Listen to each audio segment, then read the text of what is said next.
মোমেন বান্দা-বান্দী এইভাবে আমার মালিকের নেয়ামত ভোগ করে।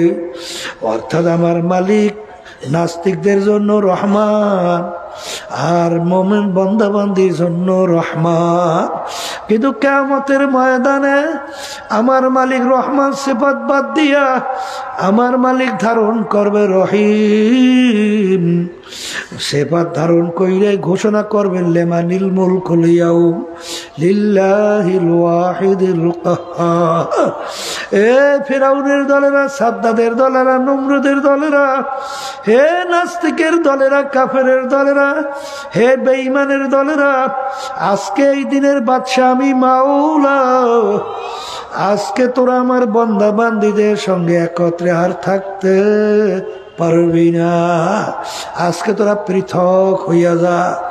আসলে তোমার আমার চিন্তাও নাই, চেষ্টাও নাই, চোখেও পানি নাই।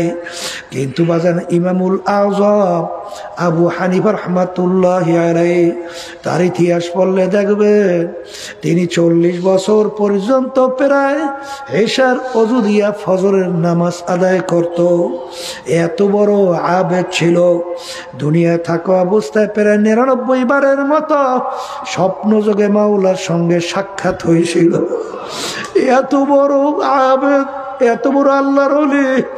তিনি দুনিয়ায় থাকা অবস্থায় যখন তাহাজ্জুদের নামাজে দাঁড় হইয়া গেল, যখন তার সামনে আয়াত শরীফ আসলো আমতাজুল ইয়াউমা আইয়ুহাল মুজরিমুন, কিয়ামতের ময়দানে আমার মালিক যখন ঘোষণা করবে, এই নাফরমানের দলেরা তোরা আমার বান্দা বান্দী থেকে পৃথক হইয়া যা। আবু হানিফা রাহমাতুল্লাহ আলাইহি তার ভিতরে এমন ভয় আইসা গেল, হে আমার দয়ার মালিক, সেদিন আমি আবু হানিফা যদি নাফরমানের কাতারে পইরা যাই তখন আবার কি উপায় হবে? হে আমার মালিক, তখন আমার কি উপায় হবে? এই কথা বলে দুই চোখের পানি ফেলাইয়া কান্দে আর বারবার বারবার ওই আয়াত শরীফ তেলাওয়াত করে আমতাজুল ইয়াউমা আইয়ুহাল মুজরিমুন। যেই মামলার তদবির নাই তার কিন্তু খালাস নাই। বাজান তিনি কান্দে আর বারবার বারবার আয়াত শরীফ তেলাওয়াত করে। এরকম আয়াত পড়তে পড়তে প্রায় সবে সাদেক হয়ে গেল। এরপরে ডান দিকে বাম দিকে ফারা সালাম ফিরাইয়া নামাজ থেকে বের হইল। বাজা কি ভয় মাওলার তাদের ভিতরে জমছিল। আর তুমি আর আমি গুনার পর গুনাহ করি, গুনার কথা মনে কইরা, মাওলার আযাব গজবের কথা মনে কইরা, জাহান্নামের কথা মনে কইরা তোমার আমার চোখে পানি আসে। যেই মামলার তদবির নাই ওই মামলারও কিন্তু খালাস নাই। আর আমার মালিক বড় দয়ার মালিক। আমার মালিক কিন্তু বান্দা বান্দির চোখের পানি সহ্য করতে পারে না। আল্লাহর হাবিব বলেন মান বাকা মিন খাশিয়াতিল্লাহ হারামাল্লাহু তিলকাল আইনা আলাল্লাহ। যেই চক্ষু আমার মাওলার ভয় কাঁদবে ওই চক্ষুর জন্য জাহান্নামের আগুন হারাম হইয়া যাবে। বাজান আমার মালিক বান্দাবান্দির চোখের পানি সহ্য করতে পারে না। বান্দাবান্দি যখন দেলটাকে ভাইঙ্গা দুই চোখের পানি ছাইরা যখন আমার মালিকের কাছে মাপ চায়, আমার মালিকের রহমতের দরিয়া জোশ মাইরা যায়। আমার মালিক সহ্য করতে পারে না। আমার মালিক বলে বান্দাবান্দি আয় তোকে আমি জাহান্নামে ফালাবো না, শয়তানের হাতেও সুপুর্দ করবো না, তোকে আমার কুদরতি কোলের ভিতরে নিয়ে জাগা না দিয়া পারবো এই জন্য আমার বাজানদেরকে বলবা, পর্দালে মা বোনদেরকে বলবো, বাজান আমার মালিক তো দাবি করছে ওয়াল্লাযীনা আমানু আশাদ্দু হুব্বান লিল্লাহ, যারা মুমিন, যারা ঈমানদার, তারা সব জিনিসের চেয়ে আমার মালিককে বেশি মুহাব্বত করে। এই জন্য আমার বাজানদেরকে বলবা, পর্দার আড়ালের মা বোনদেরকে বলবো, বাজান সাহাবায়ে কেরামদের ইতিহাস পড়ো, আল্লাহর ওলিদের ইতিহাস পড়ো। বাজান আমার আব্বাজান রহমাতুল্লাহি আলাইকে দেখছিলাম, বাজান কে বেজার হবে, কে খুশি হবে, কোনো তোয়াক্কাই করতেন না। বাজান যেই কাজে আমার মাওলা বেজার, ওই অন্যান্য মাখলুকাত গুলো যে আল্লাহ আমাদের জন্য সৃষ্টি করছেন, সংক্ষেপে দুই এক কথায় বুঝবেন। সূর্য আমরা দেখতেছি, সূর্য আমাদের মানুষের দরকার আছে না? একটা মানুষ যদি দুনিয়ায় না থাকে, সূর্যের কিছু হবে? তাহলে সূর্য আল্লাহ বানাইছে কাদের জন্য? আমাদের জন্য। গরু ফালি না আমরা, গরু আমাদের মানুষের দরকার আছে না? একটা মানুষ যদি দুনিয়া না থাকে, গরুর কিছু হয়? তাহলে গরু আল্লাহ বানাইছে আমাদের জন্য।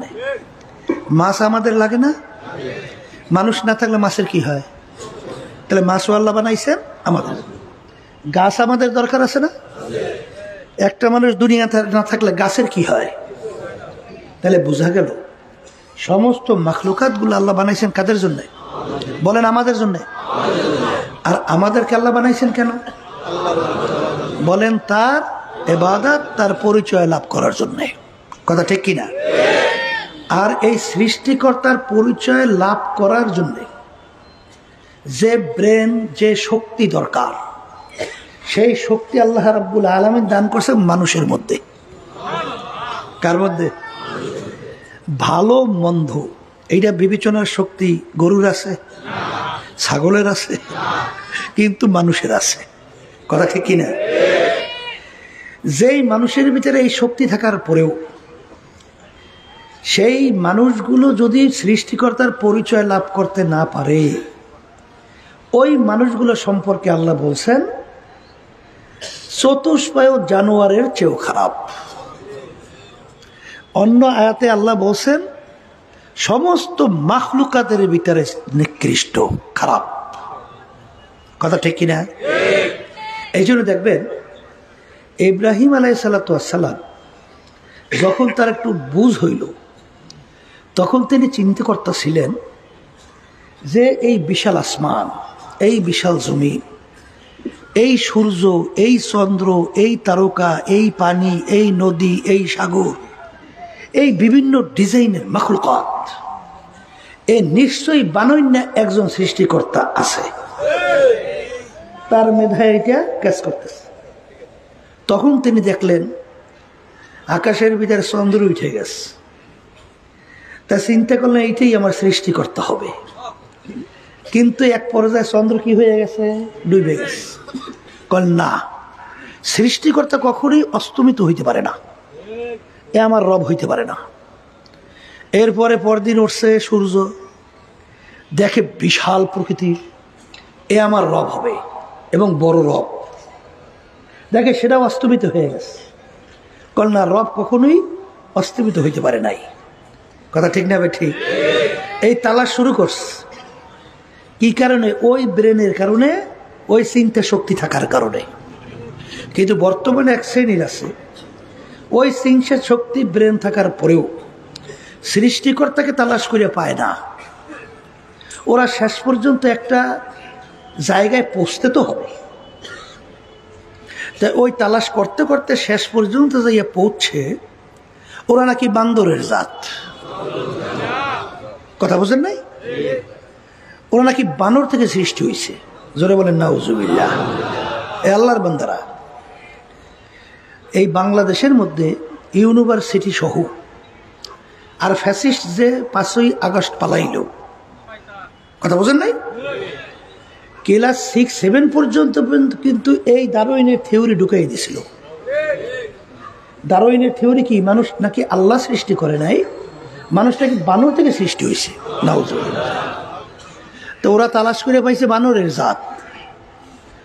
ওদিকে যুক্তিতে বেশি আমি যাব না। ওরা যে যুক্তি দেয়, ও কোনো মানুষ শুনলে বলবে আর সে আহাম্মক দূরিয়ে থাকতে পারে না। বলে কি যুক্তি দেয়? যুক্তি দেয় বানরের অনেক পার্সের সঙ্গে মানুষের অনেক পার্সের মিল আছে। বানর জঙ্গলের ভিতরে লাফাইতে লাফাইতে গাছের ঘষায় ঘষায় লেস পশম পইরা অটোমেটিক মানুষ হয়ে গেছে। কলে এইটা কি হয়? কলে হবে না কেন? যুক্তি দেয়। কলে ছোট ব্যাঙের বাচ্চা, ওর লেজ আছে না, শরীর কালো না? কলে যখন ও বড় হয় তখন লেজ থাকে, হ্যাঁ, আর শরীর কি কালো থাকে? অন্য রূপ ধারণ করে। তা ও যুক্তি দেশে ছোট ব্যাঙের বাচ্চা ও লেজ পইরা শরীরের রং পরিবর্তন করিয়া যদি এই সুরাত ধরতে পারে, তাহলে মানুষের অনেক পার্সের সঙ্গে বানরের অনেক পার্সের মিল আছে। তাহলে বানর লাফাইতে লাফাইতে গাছের ঘষায় ঘষায় লেজ পশম পইয়া কেন মানুষ হবে না? নাউজুবিল্লাহ খান। কত বড় আহমক! আচ্ছা, বানর যদি লাফাইতে লাফাইতে গাছের ঘষায় ঘষায় লেজ পশম পরে মানুষ হয়, এখন দুনিয়াতে বানর নাই? কথা বলেন না কেন? এই বানরগুলো কি সব ভদ্র হয়ে গেছে না এখন লাফালাফি করে? তাহলে আগে যদি দুই একটা বানর লাফাইতে লাফাইতে গাছের ঘষায় লেজ পশম পরে অটোমেটিক মানুষ হয়, এখন দুই একটা হবে না কেন? এই কথা বলেন না কেন? এরা কোনো যুক্তি মেলে? এই জন্য দুনিয়ার ভিতরে প্রায় হাজারের মতো বৈজ্ঞানিক, এর ভিতরে অনেক নোবেল পুরস্কার প্রাপ্ত বৈজ্ঞানিক, তারা বলছে ডারউইনের এই থিওরি এটা কোনো যুক্তি হতে পারে না, এটা একটা অযৌক্তিক। দুনিয়ার বিভিন্ন দেশ থেকে ডারউইনের থিওরিকে বঙ্গোপসাগরে নিক্ষেপ করছে। কিন্তু আমাদের দেশের কত দুঃখ, যেই দেশের ভিতরে 92 জনের মতো মুসলমান বসবাস করে, যেই দেশের ভিতরে রাস্তার মোড়ে মোড়ে মসজিদ, আজানের শব্দে বাচ্চাদের ঘুম ভাঙে, আজানের শব্দে বাচ্চারা মায়ের কোলে ঘরে যায়, সেই দেশের মধ্যে এই থিওরি ঢুকাইয়া আমাদের ভবিষ্যৎ প্রজন্ম সন্তানদেরকে নাস্তিক বানাবার জন্য বিভিন্ন নীল নকশা তৈরি করা হয়েছে। আল্লাহ হেফাজত করছে, ফেসিস্ট পলাইছে। কথা ঠিক না? ঠিক। যাই হোক, যেই কথা বলতে চাইছিলাম, ওরা তালাশ করে সৃষ্টিকর্তা পায় না। ওরা পাইবে কিভাবে? আল্লাহ রাসূল সাল্লাল্লাহু আলাইহি ওয়াসাল্লাম বলেন, তাফাক্কুরু ফি খালকিল্লাহ ওয়ালা তাফাক্কুরু ফিল্লাহ। তোমরা আল্লাহর মাখলুকাত সম্পর্কে নিয়ে মোরাকাবা করো, চিন্তা করো। আল্লাহ সম্পর্কে চিন্তা করতে যাইও না, কারণ আল্লাহ সম্পর্কে যদি চিন্তা করতে যাও তাইলে কোনোদিন তার রেজাল্ট পাবা না, এক পর্যায়ে তুমি ধ্বংসপ্রাপ্ত হয়ে যাবা। কারণ ওই ব্রেন, ওই চিন্তা শক্তি আল্লাহ রাব্বুল আলামিন কোনো মানুষের মধ্যে দান করে নাই। কির মধ্যে দান করে নাই? আবার বলেন, তাই যেই জিনিস নাই এইটা নিয়ে যদি আপনি কোনো নাড়াচাড়া করেন, চেষ্টা করেন, কোনো ফল পাবেন? আজ পর্যন্ত কেউ পায়? উদাহরণ বুঝেন না? ওরা বলতে চায়, হুজুর সৃষ্টিকর্তা যদি একজন থাকি তাহলে তাকে কে বানাইল?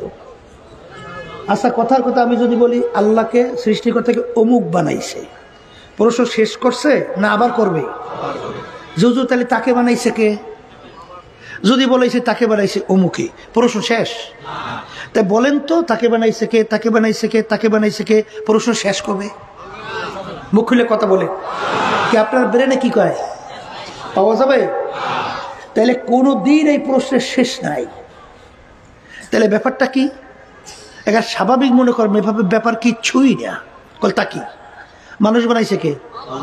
বলেন মুখ খুলিয়া। এই মানুষের চিন্তা শক্তি ব্রেন দান করছে কে? এই চিন্তা শক্তি ব্রেনের ভিতরে একটা সীমাবদ্ধতা আছে না নাই? আছে।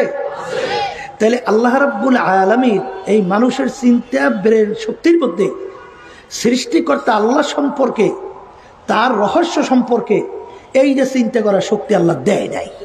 তা পাইবে কেমনে? বলতে মানুষ বানাইছে কে? আল্লাহ। মানুষের চিন্তা শক্তি দান করছে কে? আল্লাহ। এই কথা ঠিক না? ঠিক। আলহামদুলিল্লাহ। তাহলে আল্লাহ রাব্বুল আলামিন আপনাকে আমাকে বানাইছেন, দুনিয়াতে পাঠাইছেন। এখন আল্লাহর পরিচয়টা আপনার আমি পাবো কিভাবে? আল্লাহ রাসূল সাল্লাল্লাহু আলাইহি ওয়াসাল্লাম বলেন, আল্লাহর মাখলুকাত নিয়ে তোমরা মুরাকাবা করো, চিন্তা করো। যদি কিছু সময় তোমরা মুরাকাবা চিন্তা করতে পারো, 60 বছর নফল ইবাদতের সব তোমার আমলনামা জমা হবে। অন্য রায়াতের ভিতরে আছে 70 বছর, অন্য রায়াতে 80 বছর। কারণ যখন বান্দাবান্দি আল্লাহর মাখলুকাত সম্পর্কে চিন্তা করে, তখন ওই মাখলুকাতের খালেকের পরিচয় তার কাছে আইসা যায়। কথা ঠিক না বেঠি? এই জন্য আমার ভাইদেরকে বলবো, তাহলে আল্লাহর পরিচয় আপনি তালাশ করে পাওয়ার জন্যে আল্লাহ রাব্বুল আলামিন তোমাকে আমাকে বলছেন, বেশি দূরে তালাশ করা দরকার নাই, তোর নিজের ভিতরে তাকাইয়ে মুরাকাবা কর। কলে তাকাবো, অবিল আফাকি ওয়া ফি আনফুসিকুম আফালা তুবসিরুন। এবার বান্দা বান্দিরা, তুমি তোমার নিজের দিকে তাকাও, চিন্তা করো, মুরাকাবা করো, আমার পরিচয় পাবা। কথা ঠিক কিনা? কলে কেমনে? আপনার আমার অস্তিত্ব কি? এক কাতরা নাপাক পানি। কি কথা ঠিক না বেটে? তাও আবার আমশ্বাস বেজাইয়া, তাও আবার কি? আচ্ছা, ওই নাপাক পানির ভিতরে আপনার আমার অস্তিত্ব, কোন সুরাজ সিরাজ এই চেহারার মানুষ কিছু ছিল? কথা বলেন। তাহলে আল্লাহ রাব্বুল আলামিন মায়ের পেটের মধ্যে ওই পানির ভিতরে রক্ত দিয়ে জমাট বাঁধাইছে, রক্ত জমাট বাঁধাইয়া হাড্ডি তৈরি করছে। হাড্ডি তৈরি কইরা হাড্ডির উপরে গোশতের প্রলেপ লাগাইছে। ফাঁকা সাউনাল ইজামা লাহমা, ওই হাড্ডির উপরে গোশত লাগাইয়া ফি আহসানি তাকওয়িম, তোমার আমার মতো এত সুন্দর সুরাতে একটা মানুষ তৈরি করছে। কি কথা ঠিক না ঠিক? এখন আমার বাজানদেরকে বলবো, শোনেন, আল্লাহর পরিচয় তোমাকে নিয়ে আমাকে নিয়ে রিসার্চ করলে কেমনে পাওয়া যায়? শ্বাস চেনে? শ্বাস পিঠে বানায়, শ্বাস কর না কি কর? এক ডিজাইনের শ্বাস দিয়া কয় ডিজাইনের পিঠে বের হয়? এক ডিজাইন। কথা ঠিক কিনা? আচ্ছা, মা একজন, তার পেট থেকে 10টা সন্তান আল্লাহ বের করছে, শ্বাস কয়টা? আবার কয়টা? হ্যাঁ, এক শ্বাস থেকে আল্লাহ রাব্বুল আলামিন 10টা সন্তান বের করলো। একটা ভাইয়ের চেহারার সঙ্গে আর একটা ভাইয়ের চেহারা পূর্ণ কোনো মিল নাই। শ্বাস কিন্তু একটা, কিন্তু ভিন্ন ভিন্ন। তাহলে এই ভিন্ন ডিজাইনার একজন আছে না নাই? ওই দেখেন আপনার ব্রেন বলতে আছে। কথা ঠিক না ভাই? ঠিক। এই শুধু তাই না, দেখেন আমার মালিক আপনাকে আমাকে কিভাবে লালন পালন করে বড় করে, কিভাবে বাঁচলাম চিন্তা করেন একদিনও? খালি তো চিন্তা কেমনে খাইবেন, কেমনে বাঁচবেন, কেমনে ঠকাইবেন, কেমনে 5তলা বিল্ডিং 4-5টা করবেন, আর গাড়ি বাড়ি কয়টা করবেন, আর মাতুক বাড়ি সর্দারি করিয়া অমু করে ঠকাইয়া সুবিধা অসুবিধা করিয়া হেই এরপর খুন করিয়া টরিয়া ক্ষমতায় থাকবেন। এছাড়া আর চিন্তাটা কি? কি কথা ঠিক না বেটে? যেই কথা আমি বলতে চাইছিলাম, এই আল্লাহর বান্দারা, মা সন্তান প্রসব করার পরে মাও দুর্বল, সন্তানও দুর্বল। এতটুক বাচ্চাটা মায়ের পাশে নিয়ে ঘুমায়। ঘুমের ঘরে মানুষের হুঁশ থাকে? আধা মরা না? ঘুমের ঘরে মানুষ এদিক ওদিকে ঘুরিয়ে ফুরিয়ে যায় না? হাতে এদিক ওদিকে ফুরিয়ে টুরিয়ে যাইতে পারে না? আচ্ছা, বাচ্চা যখন মায়ের পাশে রাখে, কোনো দেখছে বড় বালিশ দিয়ে ব্যারিকেড দিয়ে রাখছে? রাখছে? তো মায়ের পাশে লইয়ে ঘুমাইছে, ঘুমের ঘরের মধ্যে আধা মরা। তাই যে কোনো মুহূর্তে মাথা উল্লেই ফুললেই বাচ্চার গায়ে পড়তেই পারে। এটা তো নিয়ম। কথা বলে না? তাহলে নিয়ম কি ছিল? ওই মায়ের পেটের নিচে পইরিয়া, পিঠের নিচে পইরিয়া বাচ্চারা সেপ ডইয়ে মারা যাওয়ার কথা ছিল। কি কথা ঠিক? মনে করছেন এইটাই বুঝি নিয়মটা? না, দুই একটা মাঝে মাঝে ঘটনা আল্লাহ দেখায়। এরকম মায়ের পিঠের নিচে পইরিয়া, পেটের নিচে পইরিয়া আমার বাচ্চা সেপ ডই মরিয়ে গেছে, এর দুই একটা ঘটনাও কিন্তু আছে। আল্লাহ দেখাইছে এটা কিন্তু তুই বড় হইছো স্বাভাবিক না, আমি কুদরত ভাবে তোকে বড় করছি। কথা ঠিক কিনা? ধরেন মার হাত কি 2-1 সময় পরে নাই? ধর তোমার মুখের উপরে পড়িয়ে গেছে, এখন তোমার কি শক্তি আছে যে বাচ্চার হাত সরাবা? বাচ্চা তোমার হাত সরাই দেবে শক্তি আছে? মুখ দিয়ে বলতে পারে? বলতেও পারে না, সরাইতেও পারে না। এখন তোমার মরা ছাড়া গতি কি? এখন আমার মালিক বলে, এ বান্দা বান্দি, লা তাখুযুহু সিনাতুন ওয়ালা নাওম, আমার ঘুম জিমেনি নাই। তোর মায়ের হাতখানা যখন তোর মুখের উপরে পড়ছে, আমার কুদরতি হাতের দ্বারা তোর মায়ের হাতখানা সরাইয়ে দিয়েছিলাম আমি মাওলা। কথা ঠিক কিনা? দেখেন আল্লাহ রাব্বুল আলামিন কত বড় কুদরতের মালিক, সৃষ্টিকর্তা। দেখেন এই তামাম দুনিয়ার সমস্ত ডাক্তার একমত, মায়ের বুকের দুধের সামনে বাচ্চাদের জন্য এত ভিটামিনযুক্ত খাদ্য আর দ্বিতীয় দুনিয়াতে আবিষ্কার হয় নাই। এই কথা ঠিক? দেখেন আমার মালিক কত বড় কুদরতের।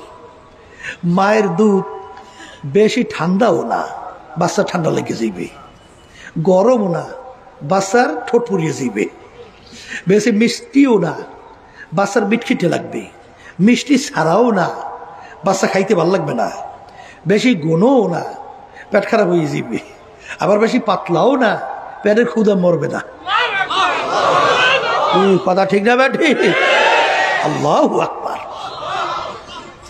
এই বাচ্চার জন্য মায়ের বুকের ভিতরে এই দুধ খাদ্য কে তৈরি করছে?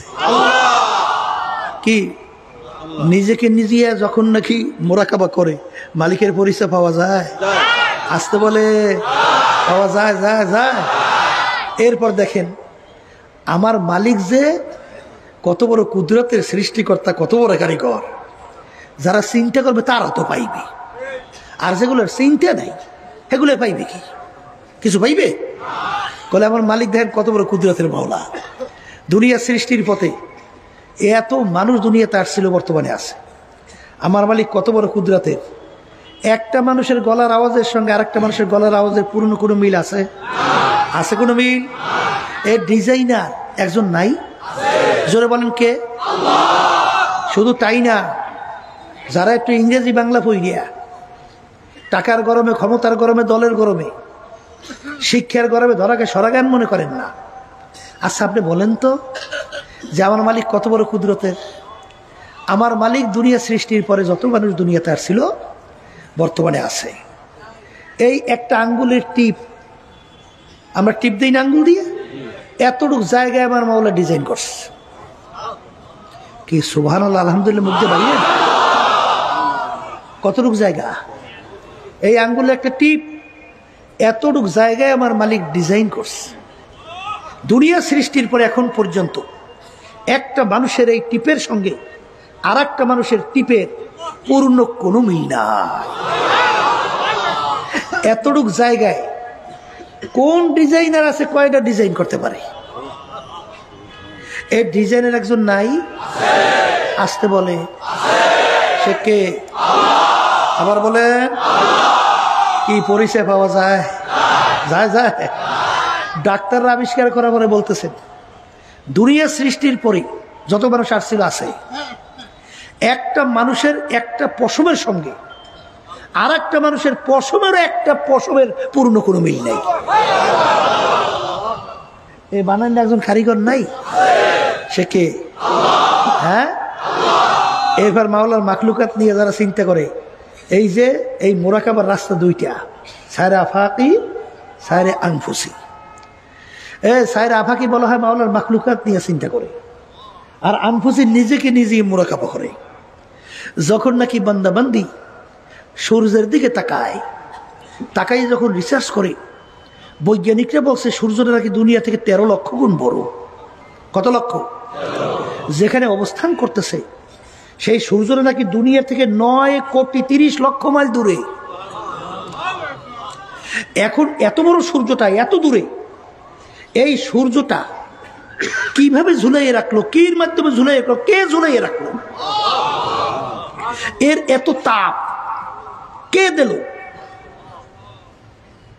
এই চিন্তা যখন বান্দাবান্দি করবে তখনই তার কাছে আসবে এই বানান্য একজন কারিগর আছে। কথা ঠিক না ঠিক? সেই কারিগরকে এরপরে কত বড় আশ্চর্য দেখেন, সূর্য সৃষ্টির পর থেকে, আপনারা শোনেন নাই যে 1 সেকেন্ড ওর কি নাই, বাড়তি কমতি নাই, যেই টাইমে ওঠে ঠিক ওই সেকেন্ডেই ওঠে, আবার ওই টাইমেই ডোবে। একটা মুহূর্তের জন্য আর কি নাই, কোনো পরিবর্তন গতির নাই। বৈজ্ঞানিকরা আবিষ্কার করার পরে বলছে এখন যে কিয়ামত হবে, এখন আবিষ্কারও পাওয়া যায়। কয়েকদিন আগে বৈজ্ঞানিকরা বলছে, শোনেন নাই যে সূর্য পশ্চিম দিক দিয়ে ওঠার সম্ভাবনা খুব বেশি। কোন দিক দিয়ে উঠবে? আবার কোন না, এখন ওটা কোন দিক দিয়া? এখন বৈজ্ঞানিকরা আবিষ্কারের মাধ্যমে পাইতে আছে যে না, সূর্য পশ্চিম দিক দিয়ে উঠবে। এই কিছুদিন আগে বৈজ্ঞানিকরা এটা আবিষ্কার করার পরে বলছে। এখন আল্লাহ যা বলছেন সবই তোর মিলতে আছে। কি জোরে বলে কথা ঠিক কিনা?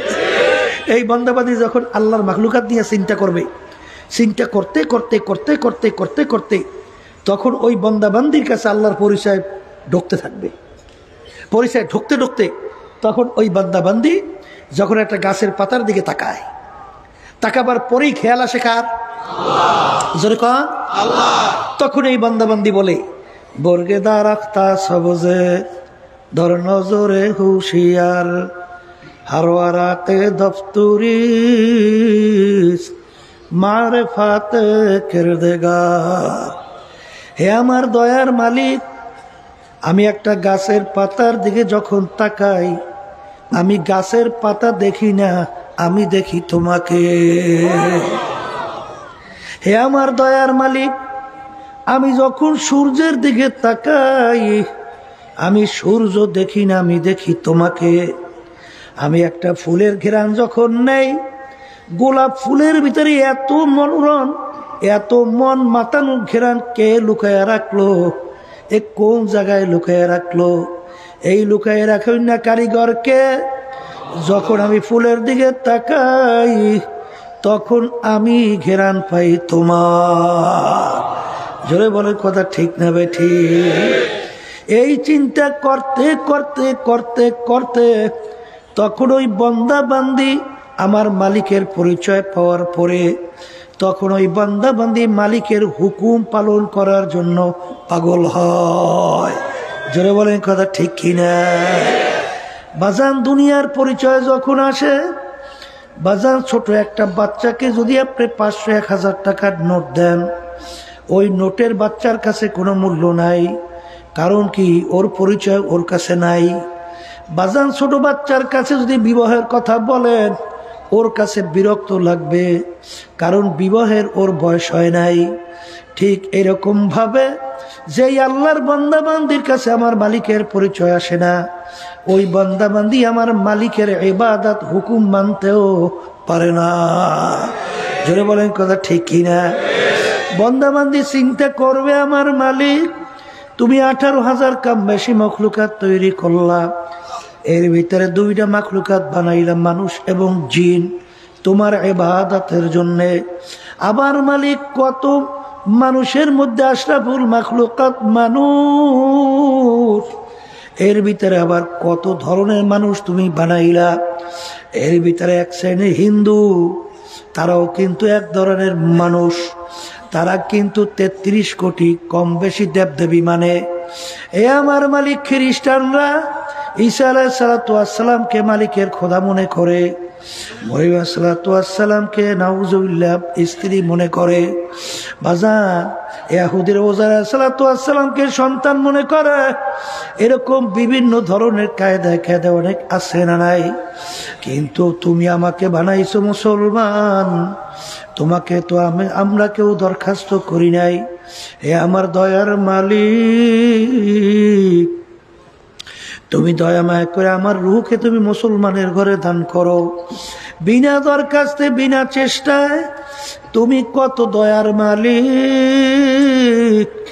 আমার রূহকে তুমি মুসলমানের ঘরে দান করলা। মালিক এখন আমি মুসলমান হইয়া দুনিয়ায় জন্মগ্রহণ করলাম। আমার মালিক মুসলমান হইয়া জন্মগ্রহণ করলাম, তোমার দয়া আমি দুনিয়াতে এইভাবে আসলাম। এই শুকরিয়া আদায় করতে যাইয়া এক আল্লাহর ওলি বলেন, আদমিয়া দাদা ইবা জব মুসলমান কর দাই, আয় খোদা কুরবা সব ইহসাবার ইহসা করো দাই। এ আমার দয়ার মালিক, তোমার যে আমার উপরে কত দয়া, কত মায়া, বিনা দরখাস্তে বিনা চেষ্টায় তুমি আমাকে মুসলমান ঘরে রূহ পাঠাইলা। আমি এখন মুসলমান হিসাবে দুনিয়ায় জন্মগ্রহণ করলাম। বাজান এই শুকরিয়া আদায় করে সেজদায় পইরা এই বান্দা বান্দি মাওলার দরবারে তাসবিহ আদায় করে সুবহান রাব্বিয়াল আলা, দুই হাত মালিকের দরবারে উঠাইয়া এরপরে বান্দা বান্দি বলে ইন্না ফি খালকিস সামাওয়াতি ওয়াল আরদ রব্বানা মা খালাকতা হাযা বাতিলা সুবহানাকা ফাকিনা আযাবান নার। হে আমার দয়ার মালিক, আমি তোমার মাখলুকাত দিয়ে চিন্তা করার পরে দেখি তুমি কিছুই বেহুদা বানাও নাই। হে আমার মালিক, এখন তোমার কাছে আমার আবদার, দয়াময় করে তুমি আমাকে জাহান্নামের আযাব, জাহান্নাম থেকে মাফ করো। এ আল্লাহর বান্দারা, পর্দার মা বোনেরা, এই চিন্তা বান্দাবান্দি করতে করতে এক পর্যায়ে ওই বান্দাবান্দির সঙ্গে মাওলার একটা সম্পর্ক তৈরি হয়। বাজান, এই সম্পর্কর পদ্ধতি আবার তিনটা। একটা হলো ইলমুল ইয়াকিন, আর একটা হলো আইনুল ইয়াকিন, আর একটা হলো হকুল ইয়াকিন। ইলমুল ইয়াকিন কাকে বলে? শুইনা বিশ্বাস। বাজান, আইনুল ইয়াকিন কাকে বলে? দেইখা বিশ্বাস। হকুল ইয়াকিন কাকে বলে? ভুক্তভোগী হইয়া বিশ্বাস। বাজান, তুমি জঙ্গলের ভিতরে তুমি শুনতেছিলা বাঘ বড় ভয়ঙ্কর, ওর থাবা বড় ভয়ানক। এইটা শুনতে শুনতে বাঘের ব্যাপারে তোমার একটা ভয় জমছে। তখন বাঘের কথা শুনলে তুমি ঘরের দরজা বন্ধ কইরা থাকো। বাজান, তুমি তোমার সাথে নিয়ে একজন জঙ্গলে গেলা। জঙ্গলে যাওয়ার পরে হঠাৎ একটা বাঘ তোমার সাথে ধইরা নিয়ে গেল। তোমার সামনে তুমি দেখলা ওর হিংস্রতা কত বড় ভয়াবহ। আগে যে তোমার ইয়াকিন বিশ্বাস ছিল, দেখার পরে বাড়ছে না কমছে? এইটার নাম আইনুল ইয়াকিন। এরপরে তুমি একদিন জঙ্গলে গেলা, হঠাৎ বাঘ তোমাকেই থাবা দিয়া ধরলো। ধরার পরে কোনো কায়দে একটা হাত ছিঁড়ে গেল, কোনো কায়দায় তুমি বাইসে আসছো। আগে যে দেখে বিশ্বাস করছিলা, এখন ভুক্তভোগী হইয়া বিশ্বাস আরো ভয়ানক। জোরে বলেন কথা ঠিক কিনা? ঠিক। আল্লাহর বান্দা বান্দিরা, এক শ্রেণী আল্লাহর বান্দা বান্দিরা দুনিয়ার মধ্যে আছে এরকম, তারা ওলামায়ে কেরামদের জবান থেকে শুনতে শুনতে আমার মালিকের পরিচয় পাইয়া, আমার মালিকের আযাব গজবের কথা শুই না, তাদের ভিতরে একটা ভয় জন্মায়, আমি যদি গুনাহগার হইয়া কবরে যাই, ওই এক সেকেন্ডে আযাব সহ্য করার কোনো শক্তি আমার নাই। এরপরে বান্দা বান্দি যখন আমার মালিকের কালাম কোরআনুল কারীম তেলাওয়াত করে, বাজান আল্লাহু আকবার, আবু বকর সিদ্দিক রাদিয়াল্লাহু তাআলা আনহু, তার ছেলে ইকরামা রাদিয়াল্লাহু তাআলা আনহু যখন কোরআনুল কারীম তেলাওয়াত করতেন, তিনি জোরে জোরে চিল্লাইতেন আর বলতেন, হাযা কালামু রাব্বি, এই যে আমার মাওলার কালাম, এই যে আমার মাওলার কালাম। ওই কালাম তেলাওয়াত করতে করতে করতে করতে বান্দাবান্দির সঙ্গে আমার মাওলার সঙ্গে একটা সম্পর্ক তৈরি হইতে থাকে।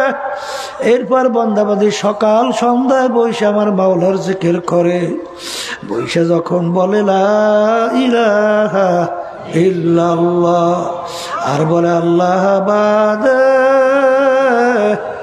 কেহ মাবুদ নাই, লা মাখলুক ইল্লাল্লাহ, লা মাতলুব ইল্লাল্লাহ, লা মাশুক ইল্লাল্লাহ, লা মাহবুব ইল্লাল্লাহ। এরকম বান্দাবান্দি যখন বৈশা জিকির করে, আমার মালিক বলেন আনা জালিসুম মা যাকারনি, এই বান্দাবান্দি যখন বৈশা তুই আমার জিকির করো, আমি কুদরতি ভাবে তোর সঙ্গে বৈশা যাই। আল্লাহ বলেন উদউনি আস্তাজিব লাকুম, হে বান্দা বান্দি তুই তখন আমাকে ডাকো, আমি তোর ডাকের সাড়া দেই। বান্দা বান্দি খেয়াল করে আমি আমার মালিককে ডাকি, আমার মালিক আমার ডাকে জবাব দেয়। বান্দা বান্দি যখন নামাজের ভিতরে দাঁড় হয়, দাঁড় হইয়া যখন তেলাওয়াত করে আলহামদুলিল্লাহি রাব্বিল আলামিন, তখন আমার মালিক উত্তর দেয় হামেদানি আব্দি। বান্দা বান্দি যখন বলে আর রহমানির রহিম, আমার মালিক উত্তর দেয় সাদাকানি আব্দি। বান্দা বান্দি তুই সত্যই বলছো। নামাজের ভিতরে বান্দা বান্দির কথোপকথন আল্লাহর সঙ্গে হয়। এই জন্য এক আল্লাহর ওলি বলছিলেন, আমি আল্লাহ শব্দ বইলা অপেক্ষায় থাকি চুপ কইরা, যখন আমার মালিকের জবাব আসে তখন আবার বলি আল্লাহ। বাজান এটা কিন্তু বুঝাবার জিনিস না, বুঝবার জিনিস। এই প্রতীক ছাড়া কাউকে বুঝানো যাবে না। যখন ওই বান্দা বান্দি আমার মাওলার আযাব গজব নিয়া যখন তারা মুরাকাবা করে, মুরাকাবা করতে করতে করতে করতে মনে হয় যেন কেমন গয়াকে মাওলার আযাব দেখেই ফেলাইছে। এরপরে আগে যে তার আলেম ওলামাদের আলোচনা শুই না, যে তার পরিচয় আর ছিল, ভয় আর ছিল, এখন তার পরিচয় ভয় আরো বাড়ছে। এরপরে যখন নাকি বান্দা বান্দি মুরাকাবার সবক আদায় করে, মুরাকাবার সবক আদায় করতে করতে এক পর্যায়ে বান্দা বান্দি যখন মুশাহাদার সবক আদায় করে, এক পর্যায়ে তারা এমন পর্যায়ে পৌঁছে যায় মনে হয় যেন নিজেই আল্লাহর আযাব ও গজবের ভিতরে পইড়া গেছে। এরকম একটা অবস্থান তৈরি হয়ে যায়। বাজা যেরকম নাকি বাঘ দেখে ভয় পাওয়ার পরে অনেক সময় ঘুমের ঘরে অনেকে দেখবা বাঘ বাঘ করে লাফাইয়া ওঠে, কারণ বাঘের ভয় তার ভিতরে এমন ভাবে জমছে, এখন বাঘের কথা স্বপ্নের মধ্যেও লাফাইয়া ওঠে। ওই বান্দা বান্দি আমার মাওলার আযাব ও গজবের মুরাকাবা করতে করতে তখন কেমন জানি গুনার কথা যখন তার মনে হয়, তখন তার মনে হয় যেন আমি বুঝি জাহান্নামের ভিতরে পইড়া গেলাম। এই কথা মনে করিয়া তার চিৎকার শুরু হয়ে যায়। আরে এদের ব্যাপারে আমার মালিক বলেন তাকশাইরু মিনহু জুলুদুল্লাযীনা ইয়াখশাউনা রাব্বাহুম সুম্মা তালিনু জুলুদুহুম ওয়া কুলুবুহুম ইলা যিকরিল্লাহ। এক শ্রেণী আমার বান্দা বান্দি এরকম দুনিয়া আছে, তাদের কাছে যখন আমার আযাব ও গজবের আলোচনা করা হয় তখন তাদের ওই আলোচনা জাহান্নামের ভয়, তাদের শরীরের চামড়া থর থর করে কাঁপা ওঠে, তাদের কলবটা থর থর করে কাঁপা ওঠে। তখন মাওলার আযাব ও গজবের ভয় তারা অস্থির হইয়া ছটফট করতে থাকে। বাজান এইটা হলো হকুল ইয়াকিন। এই যে আমার বাজানদেরকে বলবো, পর্দা আলে মা বোনদেরকে বলবো, বাজান আমার মাওলার পরিচয় যারা পাইছে তাদের কাছে দুনিয়ার কোনো মূল্যই নাই। বাজান তারা সবসময় চিন্তা করে আমার মালিক কোন কাজে খুশি, আমার মালিক কোন কাজে বেজার। যেই কাজে আমার মালিক খুশি, আমার জীবন হুঁশ থাকতে সেই কাজ আমি ছাড়ব না। যেই কাজে আমার মাওলা বেজার, হুঁশ থাকতে ওই কাজ আমি করব না। ঠিক আমার বাজানদেরকে বলবো, পর্দালে মা বোনদেরকে বলবো, বাজান আমার মাওলার পরিচয় নাও। আমার মালিক কত বড় রহমতের মালিক, আমার মালিক কত বড় দয়ার মালিক। আজকে মানুষ দুনিয়া কেউ কাউকে যদি সহযোগিতা করে তার জন্য তোর মায়া হয়, তার জন্য তার একটা আন্তরিকতা তৈরি হয়। ঠিক আমার বাজানদেরকে বলবো, আমার মালিকের দয়া নিয়ে মাঝে মাঝে একটু মুরাকাবা করো। আমার মালিক তোমাকে আমাকে মায়ের পেট থেকে দুনিয়াতে পাঠাইলেন। বাজান আজকেও আমার সঙ্গে দেখা করলো, অন্ধ, চোখে দেখে না, বলে হুজুর আমার জন্য দোয়া করেন। এ দুনিয়াদার পাগল, আমার মালিক ইচ্ছা করলে তোমাকে আমাকে অন্ধ কইরা বানাইতে পারত কি পারত না? এই দুইটা চক্ষু নেয়ামতকে দান করলো। আজান, আরে কত বোবা মানুষ তোমার আমার সামনে আওয়াও করে চিল্লায়। আজাদ, তোমাকে আমাকে আমার মালিক কথা বলার শক্তি দান করলেন। আল্লামাহুল বায়ান। মনে করছে এটা স্বাভাবিক? না না, আমার মালিক তোমাকে আমাকে কথা বলার শক্তি দিছেন। তুমি আর আমি কথা বলতে পারি, কিন্তু বোবা যে কথা বলতে পারে না। কই, তার তো জিহ্বাও ঠিক আছে, সবই তো ঠিক আছে, কথা কেন বলতে পারে না? বুঝলেন? তোমাকে আমাকে আমার মালিক কথা বলার শক্তি দান করলেন। এই দয়া মায়া কার? ভালো করে মনকে বুঝাও। বাজার এক আল্লাহর বান্দা মসজিদের ভিতরে যাইয়া কান্দে আর বলে, মালিক তুমি আমাকে এমন গরিব বানাইছো, মালিক একজোড়া জুতা কেনার তৌফিক তুমি আমাকে দেও নাই। এই কথা বইলা যখন মসজিদ থেকে নামলো, দেখে মসজিদের দরওয়াজায় এক আল্লাহর বান্দা আরে হাতে পেয়ালা নিয়ে মানুষের কাছে পয়সা চায়। আরে ওর দুইটা পাউই মাওলা দেয় না। তখনই আল্লাহর বান্দা কান্দে আর বলে, আমার দয়ার মালিক, আমার চেনে মুখ হারাম দ্বিতীয় আর দুনিয়া কেউ থাকতে পারে না। আরে তুমি আমাকে পয়সা দাও নাই, এই আফসোসে আমি কান্দি। কিন্তু তোমার এই বন্দার তো দুইটা পাও নেয়ামতই তুমি দাও নাই। আমাকে তো কত সুন্দর দুইটা নেয়ামত পাও দান করলা। এই নেয়ামত কে দিল? কে? শুকরিয়া কি আদায় করছো? আর আজকে দলের পিছনে পড়ছো, নেতা নেত্রীর পিছনে পড়ছো, দল ছাড়তে পারো না আল্লাহর হুকুম নবীর তরিকার বিরুদ্ধে হওয়ার কারণেও। কারণ কি? দল তোমাকে কি দিল? দল দিয়া তুমি কি পাইলা?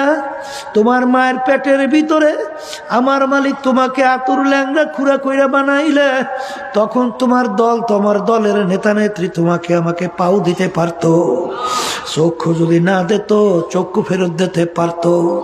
বাজান, জবান যদি না দিত, কথা বলার শক্তি দিতে পারতো। এই নেয়ামতকে দান করলো। কত বড় লোক মানুষ আমাদের সামনে সন্তানদেরকে নিয়ে আসে, এত সুন্দর ফুটফুটের চেহারা, আইসা আমার সামনে বাপ দুই চোখের পানি চাইরা কান্দে আর বলে, হুজুর ওর জন্য একটু দোয়া করেন, আমার মালিক ওকে প্রতিবন্ধী বানাইছে। হুজুর ওকে ভালো মন্দ বোঝার শক্তি দেয় না। এ নেমুখারামের দলেরা, এই ভালো মন্দ বিবেচনা করার শক্তি ব্রেন কে দান করলো? জোরে মুখ খুলে বলো, কে? আমার মালিক ইচ্ছে করলে তোমাকে আমাকে প্রতিবন্ধী বানাইতে পারতো কি পারতো না? তাহলে আমার মাওলার দয়া তোমার আমার উপরে কি পরিমাণ অন্যান্য সঙ্গে মেলে? কোনো মেলবে না। আমার মালিকের দয়ার মায়ার কোনো শেষ নাই। বরঞ্চ দুনিয়ার দিকে তাকাও বাজার, সন্তান যদি মায়ের সঙ্গে বড় বড় অন্যায় করে, অনেক সময় মা সন্তানকে তেজ্য পুত্র করে বের করে দেয়। অনেক সময় গেছিলাম গলা চিপা না ওই 10 মিনায় বাজান পটুয়াখালী জিলা, এক মুজাহিদ আমাকে বলে, হুজুর আল্লাহ আমাকে মার্ডার কেস থেকে বাঁচাইছে। আমি বলি কিভাবে? করে, হুজুর একটা ছোট বাচ্চা মার্ডার হয়েছে, আরে আমাকে শত্রু হিসেবে আসামি দিয়ে দিছিল, কিন্তু হুজুর তদন্ত করার পরে বের হইল ওর মা তার স্বামীর ভাইকে নিয়ে ওই বাচ্চাটাকে মাইরে ফেলাইছে। আল্লাহ, কার পাগল হইছ? কার জন্য জীবন শেষ করতেছ? কোন কার প্রেমে পড়ছো? কোন দলের পিছনে পড়ছো? বাজার বাংলাদেশের মধ্যেও কিছুদিন আগে দেখছো সন্তান মা গলা চাইপে তারপর মাকে মাইরা ফেলাইছে। আরে সন্তান বাপকে মাইরা ফেলায়, বাপ সন্তানকে মারে, বন্ধু বন্ধুকে মারে। বাজান এরকম ভাবে স্বার্থর ব্যাঘাত ঘটলে বড় শত্রু ইয়া মাইরা পর্যন্ত ফালায়। কথা ঠিক না বেঠে? কিন্তু এ নেমো খারামের দলেরা আমার মালিক কত দয়ার মাওলা, কত মায়ার মাওলা। আমার মালিক সব সময় অপেক্ষায় থাকে, এ বান্দা বান্দি তুই কখন আমাকে আল্লাহ বলে ডাক দিবি, সঙ্গে সঙ্গে আমি তোর ডাকে সাড়া দেব। এই অপেক্ষায় আমি সব সময় থাকি। আমার মালিকের সমস্ত নেয়ামত ভোগ কইরা আজকে তুমি আর আমি আমার মালিকের নাফরমানি করলাম, কিন্তু আমার মালিক কত দয়ার, কত মায়ার। আমার মালিক তোমাকে আমাকে তার জমিন থেকে ভাগাইয়াও দেয় নাই। আমার মালিক তোমাকে আমাকে তার বাতাস নেয়ামত বন্ধ করে নাই। তার দেখা চক্ষু নেয়ামত চোখ দেখা বন্ধ করলো না। কথা বলার মুখ দিয়া শক্তি তাও বন্ধ করলেন না। জমিনে ফসলও তোমার ধ্বংস করলেন না। বরং আমার মালিক কত দয়া। আমার মালিক ডাক দেয়, কুলিয়া ইবাদি আল্লাযীনা আসরাফু আলা আনফুসিহিম লা তাকনাতু মির রাহমাতিল্লাহ ইন্নাল্লাহা ইয়াগফিরুয যুনুবা জামিআ। বাজা বাজা হর সে হস্তি বাজা দরকা পেরোগ বুড়ো ভূতপুরুস্তি বাজা। এই দরগাহে মা দরগাহে নৌমিদিনী সদবরাগর তওবা শিকাস্তি বাজা। আমার মালিক বলে, হে আব্দুল করিম, হে রেজাউল করিম, হে রহিমা খাতু, তুই যদি পাহাড় পরিমাণ গুনাহ কইরা থাকো, এমনকি শিরকির মতো যদি গুনাহ কইরা থাকো, আমার দরবার নৈরাশার দরবার না। তুই দিলটাকে ভাইঙ্গা দুই চোখের পানি ছাইরা দুই হাত আমার দিকে উঠাইয়া যখন তুই করুণ সুরে ডাক দিবি, হে আমার দয়ার মালিক, নাফরমান তোমার দরবারে হাজির, তুই ডাক দিতে দেরি, আমি তোর ডাকে সাড়া দিতে মোটেও দেরি করব না। মান আতানি আমশি আতাইতুহু হারওয়ালা, তুই যদি আমাকে পাওয়ার জন্য হাইটে হাইটে রওনা কর, আমার রহমত দৌড় দিয়া যাইয়া তোকে আমার রহমতের কোলে টাইনা তারপর আমার কোলের রহমতের জায়গা দিয়া দেব। আরে শুধু তাই না, আরে তোর জীবনের সব গুনাহকে আমি নেকের দ্বারা পরিবর্তন কইরা তোর নেকের পাল্লা ভারী কইরা দেব। এই দয়ার মাওলারে ভুইলা কার প্রেমে পড়ছো, কার মহব্বতে পড়ছো, কার সাথে জীবন শেষ করছো? বাজান, ভালো কইরা মনকে বুঝাও, তারপর কবরে রওনা করো। কারণ আমার মালিক বড় দয়ার মালিক। আমার দয়ার মালিক, আমার মাওলা বড় মায়ার মাওলা। কিন্তু বাজার আমার মালিক কিন্তু আবার আহারে কহারিয়া সেফাত দিয়ে যখন কিয়ামতের ময়দান যখন ডাক দেবে, লেমানিল মুলকু ইয়াউম লিল্লাহিল ওয়াহিদিল কাহ্হার। আমার মালিক রহমান এবং রহিম।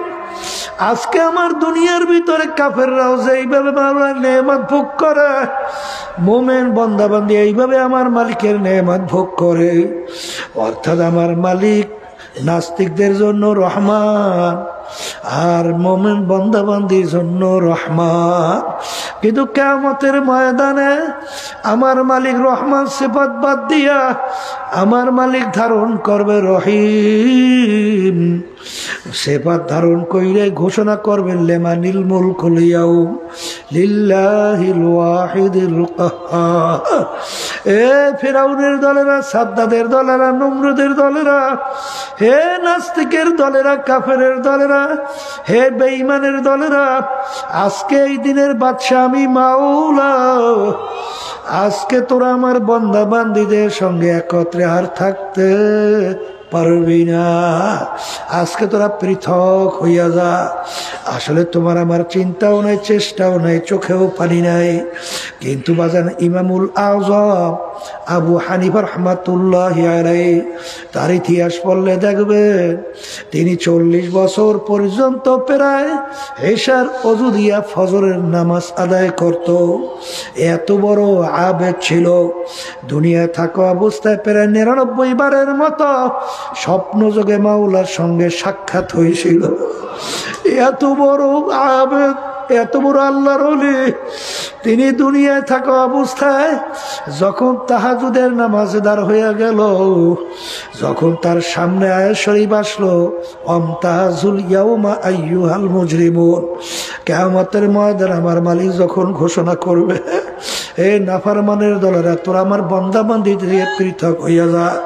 আবু হানিফা রাহমাতুল্লাহ আলাইহি তার ভিতরে এমন ভয় আইসা গেল, হে আমার দয়ার মালিক, সেদিন আমি আবু হানিফা যদি নাফরমানের কাতারে পইরা যাই, তখন আবার কি উপায় হবে?